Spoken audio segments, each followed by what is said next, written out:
This protocol allows us to monitor endogenous mitophagy complexes in human tissues, such as beta cells, facilitating mitophagy research in pivotal, translationally relevant tissues. One advantage of this technique is its ability to visualize important mitophagy complexes in vivo in tissues with a rare availability or in small sample numbers.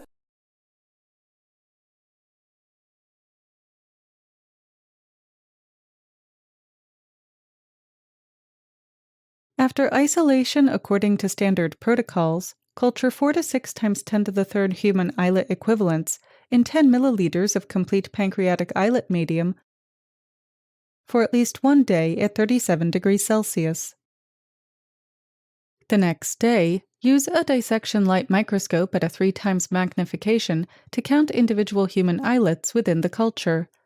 Pick 40 islets per treatment or condition of interest into 1.5 milliliter tubes of islet medium.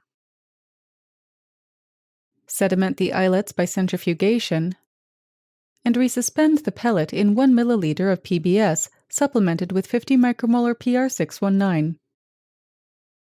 Invert the tube and collect the islets by centrifugation for a second wash in fresh PBS plus deubiquitinase inhibitor. After the second centrifugation, dissociate the islets into single cells with 125 microliters of 0.25% trypsin plus inhibitor for 3 minutes at 37 degrees Celsius with periodic gentle pipetting. At the end of the incubation, arrest the reaction with 1 milliliter of 37 degrees Celsius warmed pancreatic islet medium supplemented with PR619. Collect the islets by centrifugation for 2